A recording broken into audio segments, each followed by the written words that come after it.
Germany में किसी विद्यार्थी का आकलन अंकों के आधार पर नहीं होता है। अमेरिका में किसी विद्यार्थी का आकलन अंकों के आधार पर नहीं होता है। इसका मतलब अंग्रेज़ों ने जो कुछ हमारे देश में चलाया उसको अपने देश में उन्होंने नहीं अपनाया, क्योंकि वो जानते हैं कि यह आकलन की पद्धति पूरी गलत है। इसमें विद्यार्थी फेल और पास नहीं होता है, पूरी शिक्षा व्यवस्था फेल और पास होती है। क्योंकि विद्यार्थी के बारे में तो ये माना जाता है कि वो तो मिट्टी का कच्चा घड़ा है, जैसा आप ठोक पीट कर बना दोगे वैसा वो हो जाएगा। तो हमारी शिक्षा व्यवस्था अगर किसी विद्यार्थी को फेल करती है, मैं मानता हूँ कि पूरी शिक्षा व्यवस्था फेल होती है। विद्यार्थी फेल नहीं होता है उसमें। और हमारे देश में मैकॉले के द्वारा जो विषय तय किए गए उनमें से एक इतिहास विषय है, जिसमें मैकॉले ने यह कहा कि भारतवासियों का सच्चा इतिहास उनका नहीं बताना है, क्योंकि इनको गुलाम बनाकर रखना है। इसलिए इतिहास को विकृत करके भारत में पढ़ाया जाना चाहिए। तो भारत के इतिहास को पूरी तरह से उन्होंने विकृत कर दिया। सबसे बड़ी विकृति जो हमारे इतिहास में अंग्रेज़ों ने डाली, जो आज तक जहर बनकर हमारे खून में घूम रही है, वह विकृति यह है कि हम भारतवासी आर्य कहीं बाहर से आए। सारी दुनिया में शोध हो चुका है कि आर्य नाम की कोई जाति भारत को छोड़कर दुनिया में कहीं नहीं थी। तो बाहर से कहाँ से आ गए हम फि- हम फिर हमको कहा गया कि हम सेंट्रल एशिया से आए, मध्य एशिया से आए। मध्य एशिया से जो जातियां इस समय जो निवास करते हैं उन सभी जातियों के डीएनए लिए गए। डीएनए आप समझते हैं, जिसका टेस्ट करके कोई भी बात की पक्की सूचना ली जाती है।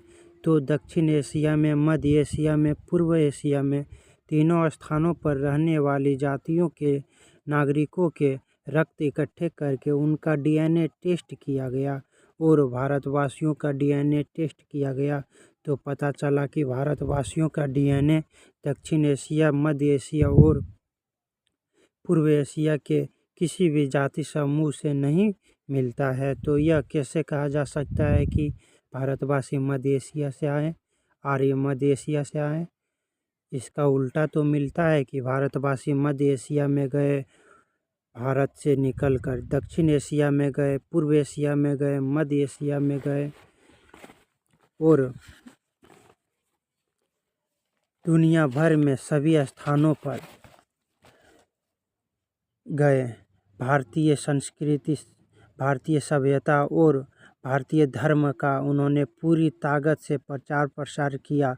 तो भारतवासी दूसरी जगहों पर जाकर तो प्रचार प्रसार करते हैं, उसका प्रमाण है, लेकिन भारत में कोई बाहर से आए आर्य नाम की जाति आई, इसके प्रमाण अभी तक मिले नहीं और इसकी वैज्ञानिक पुष्टि भी नहीं हुई। इतना बड़ा झूठ अंग्रेज हमारे इतिहास में लिख गए और भला हो हमारे इतिहासकारों का उस झूठ को अंग्रेज़ों के जाने के 78 साल के बाद भी पढ़ा रहे हैं। 2009 में जेनेटिक विशेषज्ञ जो डीएनए, आरएनए आदि की जांच करने वाले विशेषज्ञ हैं, उनके एक बड़ी भारी परिषद हुई थी, कॉन्फ्रेंस हुई थी और वो कॉन्फ्रेंस का जो रिसर्च का बिल्कुल अंतिम निर्णय है वो यह कहता है कि आर्य भारत में कहीं बाहर से नहीं आए थे, आर्य सब भारतवासी ही थे। ज़रूरत और समय आने पर वो भारत से बाहर आए थे। अब आर्य हमारे यहाँ कहा जाता है। श्रेष्ठ व्यक्ति को जो भी श्रेष्ठ है वो आर्य है। कोई ऐसा जाति समूह हमारे यहाँ आर्य नहीं है। हमारे यहाँ तो जो भी जातियों में श्रेष्ठ व्यक्ति हैं वो सब आर्य माने जाते हैं। वो कोई भी जाति के हो, ब्राह्मण हो सकते हैं, क्षत्रिय हो सकते हैं, शूद्र हो सकते हैं, वैश्य हो सकते हैं, किसी भी वर्ण का कोई भी व्यक्ति अगर वह श्रेष्ठ आचरण करता है तो हमारे यहाँ उसको आर्य कहा जाता है। आर्य कोई जाति समूह नहीं है, वह सभी जाति समूह में श्रेष्ठ लोगों का प्रतिनिधित्व करने वाला व्यक्ति है। ऊंचा चरित्र जिसका है, आचरण जिसका दूसरों के लिए उदाहरण के योग्य है, जिसका किया हुआ, जिसका बोला हुआ, जिसका कहा हुआ दूसरों के लिए अनुकरणीय हो, वो सभी आर्य हैं। हमारे देश में परम श्रद्धेय और परम पूजनीय स्वामी दयानंद जैसे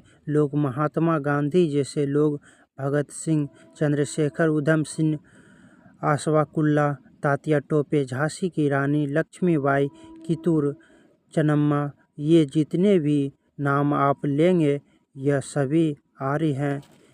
यह सभी श्रेष्ठ हैं क्योंकि इन्होंने अपने चरित्र से दूसरों के लिए उदाहरण प्रस्तुत किए हैं, इसलिए आर्य हैं। कोई हमारे यहाँ जाति नहीं है।